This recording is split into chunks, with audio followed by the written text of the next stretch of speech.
So everything I think that's happening around Trump and he's becoming so volatile is actually a misdirection of he just shamed the British army into joining by saying they don't do anything for NATO. You see what I mean? Like everything he's doing is moving strategically that way.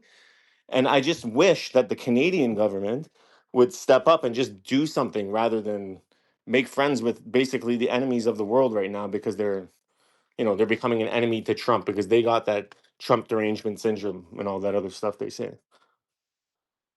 Right. Regarding Venezuela and the oil, the Islamic Republic is not in a position to shut down oil coming out of the Hormuz Strait.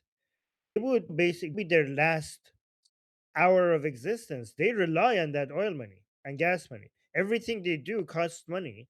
If they shut down the Hormuz Strait before the rest of the world even feels the pain, the Islamic Republic itself is like, oh, I'm going to shoot myself in the head to make some of the blood stain your coat or something. That's what there's like, yeah, shutting down the strait is like, oh, I'm gonna shoot myself in the head so that the blood that comes out of my head is going to basically stain your clothes. It will end the Islamic Republic right away. That's their entire revenue. How are they gonna do that? Well, Right? I think it's because it would have put the pressure on everybody around to put pressure on the US to not invade as a threat to say we're going to Yeah, shut off the but it's oil an supply. empty threat. It's an Of course, empty like threat everything else they because do. but you don't need Venezuelan oil to fight against that because the Islamic Republic needs the oil money and gas money more than the rest of the world needs that oil and gas. The rest of the world needs the oil and gas, but the Islamic Republic is more reliant on the revenue from the oil and gas more than the rest of the world is reliant on the oil and gas. So it's an empty threat. I just hope that at the end of all this, like you said, we don't forget who hurt us. I'm looking at the Yes. UK, I'm looking at France, I'm looking at the Carter administration, like the Democrats in the US, I'm looking at the Canadians who had a whole Ukrainian flight bombed and still haven't done anything about it. Like it's embarrassing. So, anyways, we'll leave I it there. think the calculation is that these are lesser powers now, right? And Canada and Europe are so reliant on the world order the United States provides that even Canada, like moving towards China, that's also an empty threat because you cannot replace America with China. Okay, you cannot replace that. Like Canada would not even be a viable country. Most European countries would not be viable without American support, without the security that America provides, right?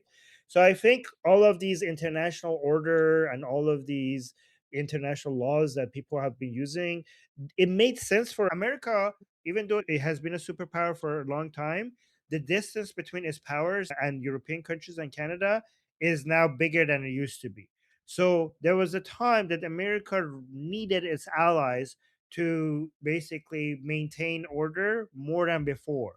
But now, because the gap is bigger, I mean, what is NATO? NATO is America, okay? It's right. But like, Mhm. can they survive without America? I think No, I that don't think I don't think any given how militarily no one can. But for me, it's yeah, all that other stuff, right? It's the same thing with the Palestinian cause, and now they don't care about Iranians because but the regime but funds their cause, so they don't want them to fall because they lose their funding. the point that I was trying to make is that when we talk about international law and the world order as we know it, we have to understand that it exists only because America wanted it to exist. So it will be used because America is paying the price for it to be there. It has to make sense for America, or else it would not be supported. So America was supporting it for a long time when it was benefiting from all of these allies contributing to the world order that America had in mind. And now that they have turned into leeches rather than contributors, then America is moving away, not completely, it's a spectrum, is slightly moving away from backing these standards and this world order into an more transparently and more obviously American led order rather than one that was being done with the Canadians and the Europeans. Just one last thing, just to lighten the mood a little bit. You and Goldie talk about making T-shirts and all this other stuff. I had an idea. I tried to put it in the chat there. So we called I Soleimani the Kotlet. You can make yeah, a thing into Nun Khamenei. Oh, Make him okay. into a new. Yeah, okay, okay. I All actually right. haven't been talking about merch. I should have been, but I have been so behind on that. But I should be talking about that at some point. But yeah, thank you. I'll come. I want to make a gargoyle. I want to make a gargoyle t-shirt for protecting Jewish people. But anyways, let's All move on. right. All right. Thank you, guys. If Israel Thank you. itself does not gift you a gargod tree, then I will as soon as you get into a free Iran. Next, Thank we you. have Mr. Jeffrey. I just want to touch on some of the points I brought, maybe help tighten the shock group. It's very true that the radical left hijacked, historically during the Soviet era of the Cold War via Soviet active measures, hijacked civil and human rights to kind of grievance wash their sedition. That's very true. You see that being borne out. You can see examples of that, right, with regards to what occurred in the civil rights movement in the United States in the 50s and early 60s and how that was transformed, co-opted, warped, and weaponized by radical leftists in the mid-late 60s, right? And the focus of it. And you're seeing abroad with regards to the issue we're talking about, a lot of leftists in the United States or fellow travelers via their positions in media were very facilitative in amplifying Soviet active measures designed to delegitimize the Shah. And that set the groundwork for the Red Black Alliance to take down the Shah and destroy the Shah's bold attempt at leading Iran into a period of tolerant modernity. That now you're seeing being done in the contemporary within what's going on today. You and Goldie actually mentioned, Goldie did a good job on this when she talked about the role that, identifying link analysis regarding the red green alliance. And she talked about the co-aligned elements in the West, specifically when she cited what occurred out of Georgetown. I went to Georgetown in the previous podcast you guys did and said, well, see what that person in the mainstream media cited, he cited Georgetown. And she knows some of the elements at Georgetown via either being directly funded by and or ideologically co-aligned with the mullah regime, put out advocacy research to run interference for the mullahs. So what do?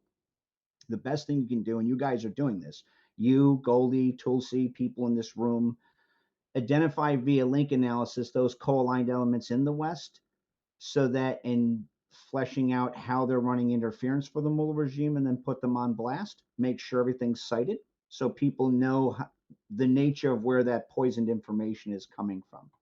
As far as the United States, so the Strait of Hormuz, the mullah regime, it's right. You're not wrong, Armin. The mullah regime's lifeblood, one of its main lifeblood is the oil export. That said, if they know they're done, they'll probably do it no matter what as a means of a last FU, right? They go down the S-curve prospect theory. For half a second. So there's definitely plans on the Mullah regime, definitely has plans on shorting out or blocking the Strait of Hormuz. I promise you we have ways to resolve that very quickly.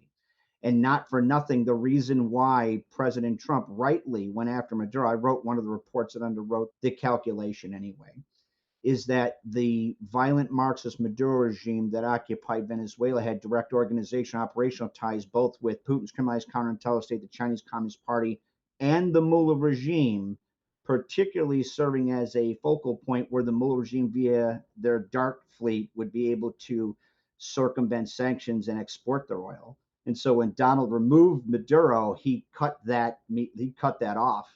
That was the beginnings of deconstructing the mullah regime. So, I mean, I just wanted to add that observation for people in case, to help them get their head around it a little. Hopefully it helps anyway. I mean, it's not going to cause that much disruption in the oil market if the mullahs disrupt the oil and gas coming out of the Persian Gulf for half a day, right? So, yeah, yeah.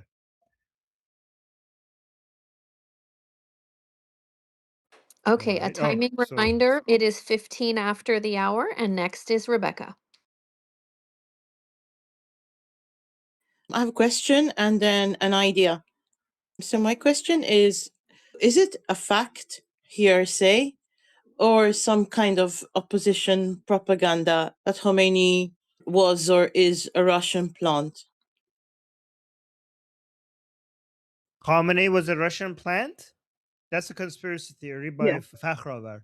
So you know the guy Okay. that Goldie and I showed on the show. There's a crazy lunatic who is competing with Princess of Pahlavi to be the leader of the opposition against the Islamic Republic. His name is Amir Abbas Fakhravar. He thinks he's the Thomas Jefferson of Iran, so that's why we call him Abbas Jefferson. He's kind of Mm-hmm. crazy. He has the crazy. He's kind of like the other guy from Restart that we showed you. He has wrote a book. I forgot what his name is. He thinks it's the most popular book in the Comrade world. Khomeini or something like that. I had him on my show, and he said this book is like the most widely read book or whatever. And then I showed that the book I wrote had more reviews on Amazon than his. So like, how is this book so worldwide famous? My book is more read, but he got very offended by that. But he put that conspiracy out there. I mean, not to dismiss the toxic, destructive influence of the Russian government and their support for the Islamic Republic. I don't want to dismiss that. That has been very, very and this is why the Iranian people justifiably are very angry with the Russian government, and they see it as their enemy. And not just during the Islamic Republic, but also before. Like the Iranian people have a really negative views of Russian governments because of the records of even before Putin, the Soviet Union was constantly. I mean, this is actually everything. So here's the thing: Khamenei himself is not a Russian plant. However, the Islamic Republic started because the commies united with the Islamists and did the Islamic Revolution of 1979. When the commies, where did the commies came from? From the Soviet Union. The commies were Russian plants inside Iran who ended up causing the Islamic Republic. So if you want to blame the Russians for something, blame them like that. It's more Got it. historic. Like it started way before Khamenei. Got it. Excuse my ignorance. So No, no, here's it's the okay. idea section. Okay. So you know how some content creators organize tours, right? For their members, for channel members. Okay. Once the dust settles in Iran, if you organize a tour, I'll join you, and I work as a massage therapist. I'll give free massages to everyone who fought in the revolution, as much as my hands can give. Oh, you're so sweet, Rebecca. Thank you. That's very sweet. Okay, Okay? you have such a kind heart. Thank you, thank you. Organize a tour. I'll Rebecca come. is I'm saving up. I'm already checking flights. Okay? okay. Rebecca's Stay sitting where I thinking how it could. Rebecca, like what's adorable, what's very sweet is that the fact that I imagine you thinking like, okay, what can I do to help? These are my skills. How could I contribute? That is so heartwarming and sweet, and I really appreciate you just even thinking about that. So thank you, Rebecca. You're welcome. Organize a tour, please. Thank you. Good night. Okay. Thank you. Good night. Before we move on, Armin, my uncle has a question. Did yesterday's session get deleted? No. Okay. If not, he has sent you a message about it. Yeah. So the guys, the reason why I'm not posting the full section in the group is because my time is very limited. I will go back to that soon to put the segments that we're putting on YouTube. I'm not deciding where we cut. AI is deciding that. Okay. So it's all being decided by AI for some reason. So those are the segments that we're putting out there, but I know like some people want to have access to the full version. I am uploading them on this new YouTube channel that I made. So I called it World Liberty Army. I think that's what I called it. I'm going to upload all our videos on this YouTube channel, like the full discussion. So I think the one that Uncle is looking for should be there as well. There are no subscribers here. I'm just using it as a way to just make sure that we have all our videos there. But I will at some Okay. point I will also post them on our community tab again. He said no problem and no rush, but thank you for the link. And up next, we have Sabina. Did you say me? Yes. Okay, so I have two questions. My first, I guess, is about strategy. I think it's very clear that Reza Pahlavi is, one of the best things for Iran. And, I've been trying to counter objections to him by sharing the PDF of the emergency plan from the Iran So Sabina, prosperity your audio, project. there's an issue with your audio. Is it for So me or is it for other people as well? Are I other hear it. people It's having fine. audio issues? Okay. So Sabina, um if you don't mind, can you write down your question in the chat because we're having audio issues. okay. Okay. All right. So let's go to the next person, and then maybe we Yeah. could In the come back to meantime, Sabina's question. um, Yeah. Dingle, you're next, and then I will keep an eye for that question. By the way, you have 39 minutes to the hour.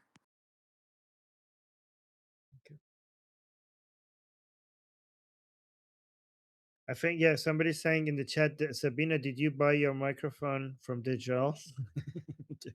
That's a good one. Okay, Dingleberry, last call. Okay, next is MM.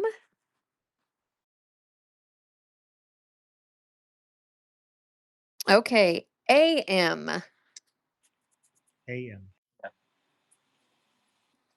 I think he's still here. We No. we are Maybe. jamming through this Hello. list. I'll tell you right now. Sorry. Oh. Sorry. Oh, MM is I MM was is back. muted. Yes. Hi, John. First of all, I would like to add something regarding the Russia.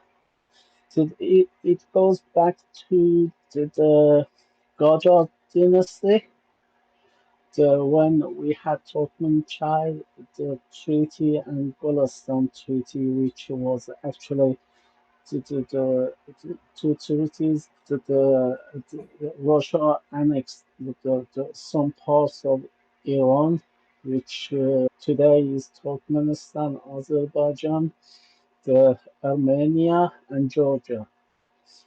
Russia actually we had some war with Russia, which one of them was in Gilan, and also the Iran Azerbaijan, which Mirza Kuchekpan and Sattarkhan, they were actually the leaders of those wars Okay. against the Russia.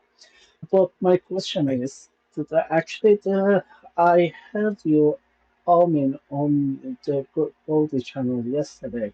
You were talking, you mentioned just briefly regarding the Georgetown Declaration.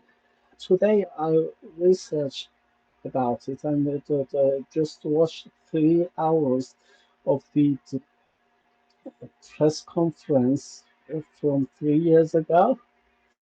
Your And audio quality is very low. I'm having a hard time understanding it, but try to get to the point. could you please explain why the, the people like Masih Alinejad fell out with the Prince, Crown Prince? Could you explain it, please, for me? Thanks. Okay, so you're talking about Georgetown. So after the Master Revolution, the Iranian people were very, very much eager for all the main people who were prominent within the opposition against Islamic Republic to sit together and work with each other against Islamic Republic, right? And some monarchists at that point were against this because to those monarchists, we don't need, it seemed like we were coming up with a coalition of leaders. And the monarchists at that point were saying that this is an attempt. Their understanding was that the leader that Iran needs is Prince Reza Pahlavi.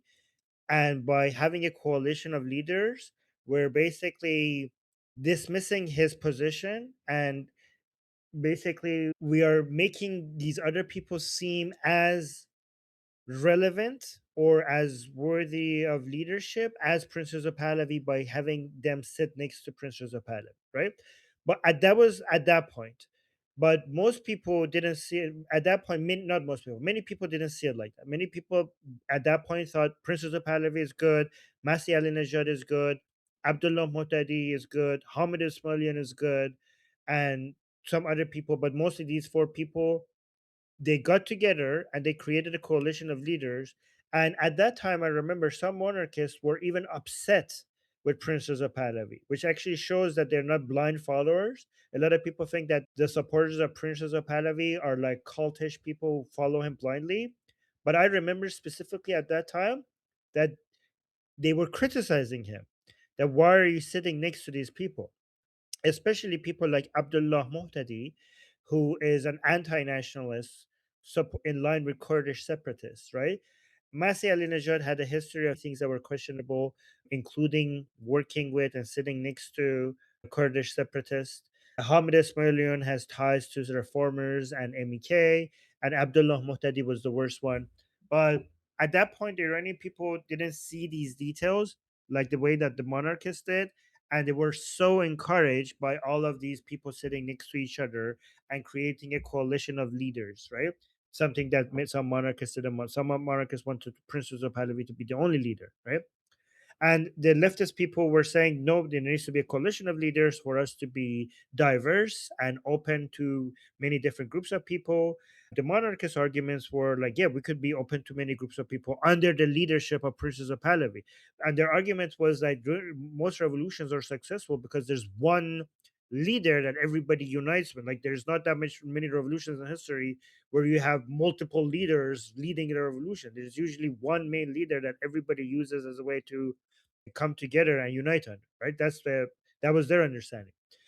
And here's it, but Princess of Pahlavi, he's not going to just listen to some monarchists. Princess of Pahlavi wants to, when he does something, is based on what most Iranian people want. So at that point, even though some monarchists were criticizing him, given how much demand there was for these people to sit next to each other, he said he accepted it and he sat next to these people and they created a coalition. The thing is that once the declaration of this coalition came out, it was a bombshell. Like, I remember those days because we were having live stream after live stream. It was so unpatriotic. It had no respect for border integrity. And we were wondering if Abdullah Muhtadi was the only person that was involved in writing this, right? And soon after they came out, so many people were turned against this coalition based on what the declaration was about. And eventually, and there was an audio leak that showed Abdullah Muhtadi was proud of the fact that he removed all nationalist and patriotic language from the declaration, which it was a moment of vindication for us because that's exactly, we thought that Abdullah Muhtadi has written it, and it seemed like that was true based on the audio leak.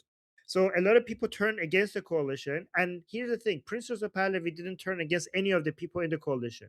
The first person that started throwing stones at other people, at the members of coalition, was Hamid Ismailion, and then Masih Alinejad. Masih Alinejad would come to Iran International, and she was constantly speaking against Princess of Pahlavi, even though Princess of Pahlavi didn't take any positions against her. Masih Alinejad, everyone's understanding correctly, is that she is not in it for helping the Iranian people.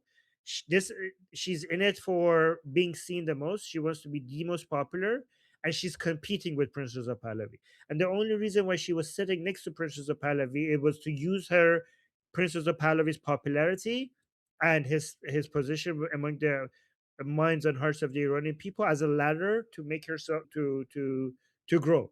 And we thought that about her, and now we also have been vindicated over that. In this revolution, we could see that Masih Alinejad doesn't, like, she's seeing this as a competition for who's the most popular.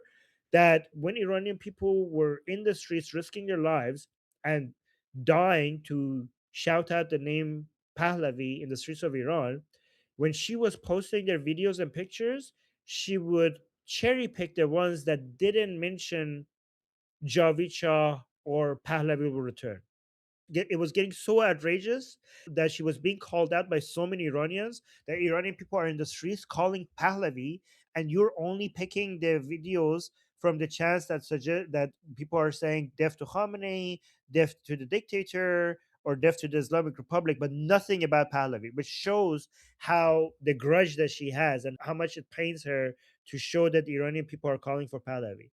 But then eventually, when she was called out, she put a few out that mentioned Javid Shah. But you also saw when she came to the United Nations Security Council to represent the Iranian people, even though she doesn't, she didn't mention Pahlavi at all. even though this entire revolution is about bringing Pahlavi back to Iran, when she was supposedly representing the Iranian people at the United Nations Security Council, I don't know who decided that she's the one who should be there to speak on our behalf.